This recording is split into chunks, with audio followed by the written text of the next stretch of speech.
نحمده ونصلي على رسوله الكريم أما بعد. وعن أنس بن مالك رضي الله تعالى عنه قال كان لرسول الله صلى الله عليه وسلم سكة يتطيب منها. حضرت انس بن مالک رضی اللہ تعالی عنہ سے روایت ہے، وہ فرماتے ہیں کہ اللہ کے نبی صلی اللہ علیہ وآلہ وسلم کے پاس ایک ڈبیا تھی جس کے اندر خوشبو ہوا کرتی تھی۔ اللہ کے نبی صلی اللہ علیہ وآلہ وسلم اس ڈبیا سے خوشبو نکال کر آپ لگایا کرتے تھے۔ آج کا میرا موضوع یہ ہے کہ کن مواقع میں خوشبو لگانا سنت ہے۔ آج کا میرا موضوع یہ ہے کن مواقع میں خوشبو لگانا سنت ہے۔ یہ بتاتا جاؤں، اللہ کے نبی صلی اللہ علیہ وآلہ وسلم کو خوشبو لگانے کی ضرورت نہیں تھی۔ آپ کے جسم اطہر سے، آپ کے پسینہ سے خود بخود خوشبو آیا کرتی تھی۔ آپ کے پسینے میں ایسی خوشبو تھی، کائنات کی کوئی خوشبو آپ صلی اللہ علیہ وسلم کے پسینے کی خوشبو کا مقابلہ نہیں کر سکتی تھی۔ یہاں تک کہ بعض روایات میں آتا ہے کہ جس گلی سے محمد صلی اللہ علیہ وآلہ وسلم گزر کے جایا کرتے تھے تو کئی گھنٹوں تک اس گلی سے خوشبو نہیں جایا کرتی تھی۔ صحابہ کو پتہ چل جاتا تھا کہ اس گلی سے محمد صلی اللہ علیہ وسلم کا گزر ہوا ہے، کیونکہ اس گلی سے گھنٹوں تک خوشبو آیا کرتی تھی۔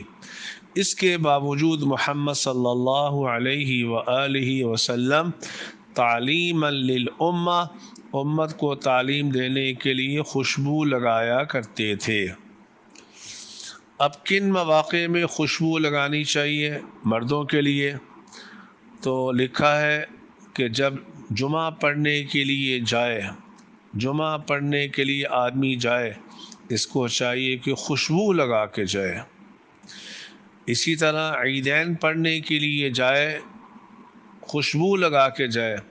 ہمارے معاشرے میں عجیب تصور ہے، نماز پڑھنے جائیں گے، پرانے کپڑے پہن کے جائیں گے، ٹوٹا ہوا جوتا پہن کے جائیں گے، بغیر خوشبو کے جائیں گے، بمشکل وضو کر کے چلے جائیں گے، لیکن جب کسی فنکشن میں جانے کی باری آئے، اعلیٰ قسم کی خوشبو، اعلیٰ قسم کا لباس، اعلیٰ قسم کا جوتا پہن کے جاتے ہیں۔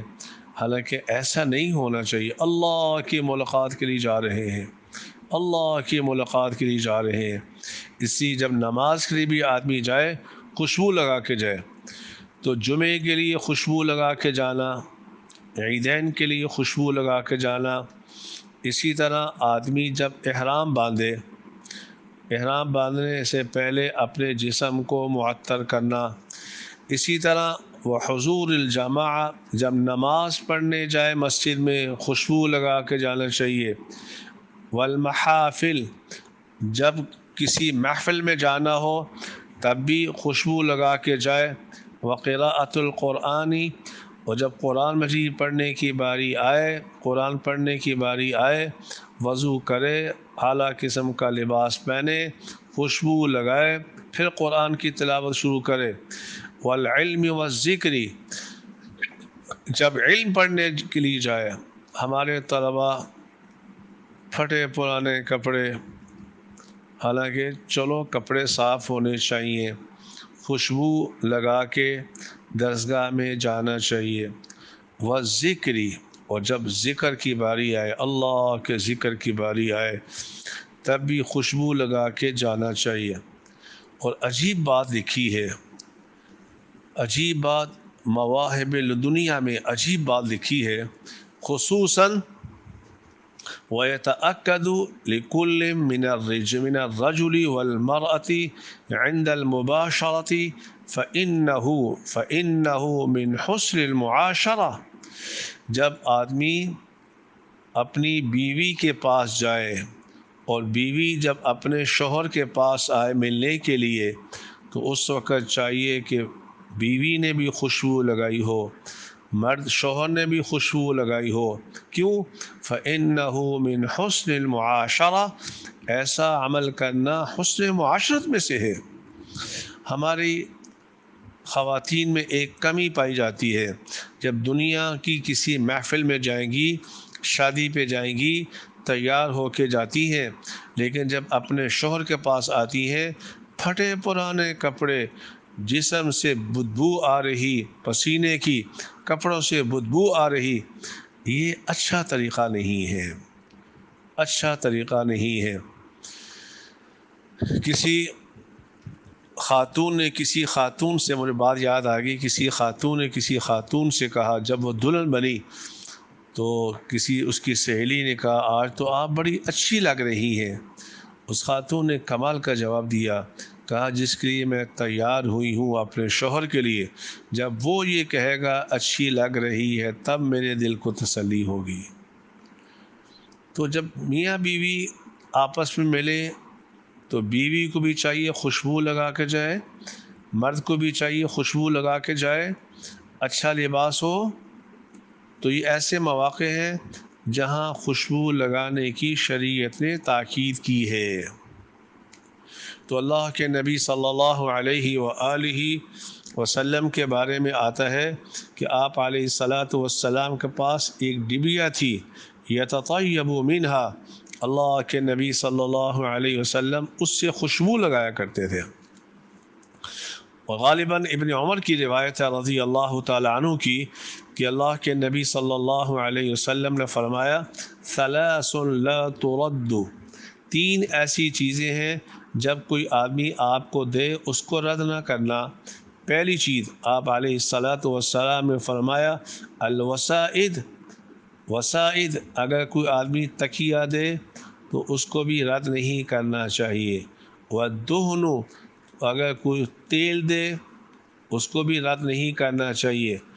اور والطیب، اور اگر کوئی آدمی خوشبو دے اس کو بھی رد نہیں کرنا چاہیے۔ اس لیے میرے دوستوں، بزرگوں، بھائیوں، ہمیں چاہیے کہ اللہ کے نبی صلی اللہ علیہ وآلہ وسلم کی ایک ایک سنت پہ عمل کریں۔ اور میرے نبی صلی اللہ علیہ وسلم کو خوشبو میں سے ریحان بڑی پسند تھی، ریحان محمد عربی صلی اللہ علیہ وآلہ وسلم کو بڑی پسند تھی، جس کو آج کل نیاز بو کہتے ہیں، نیاز بو، اس کو ریحان کہتے ہیں عربی میں۔ اور رسول اکرم صلی اللہ علیہ وسلم نے فرمایا، فَإِنَّهُ خَرَجَ مِنَ الْجَنَّةِ، یہ جو نیاز بو کا پودا ہے، اس کی جو خوشبو ہے جس کو عربی میں ریحان کہا جاتا ہے، اللہ کے نبی صلی اللہ علیہ وسلم نے فرمایا کہ یہ جنت سے آیا ہے، جنت سے آیا ہے، یہ جنت کی خوشبو ہے۔ اس لیے ہمیں چاہیے کہ جب بھی دین کی مجلس میں جائیں، دین کی مجلس میں جائیں، نماز پڑھنے کے لیے جائیں۔ میرے ایک دوست ہیں، میں ان کا نام نہیں لوں گا، بڑے اچھے، تو وہ فجر کی نماز جب پڑھنے جاتے ہیں، غسل کر کے اعلیٰ قسم کا وائٹ سوٹ پہن کر، اعلیٰ قسم کی خوشبو لگا کر، اعلیٰ قسم کا جوتا پہن کر اللہ کے گھر میں جاتے ہیں، اور یہ کہتے ہیں کیونکہ اب میں اللہ سے ملاقات کرنے جا رہا ہوں۔ اس لیے میرے بھائیوں، مسجدوں میں جاؤ، اچھا لباس پہن کے جاؤ، اپنے بچوں کو بھی اچھا لباس پہنا کے بھیجو اور اچھی قسم کی خوشبو لگا کے بھیجو۔ اللہ رب العالمین مجھے بھی آپ کو بھی ان باتوں پہ عمل کرنے کی توفیق عطا فرمائے۔ وآخر دعوانا ان الحمد للہ رب العالمین۔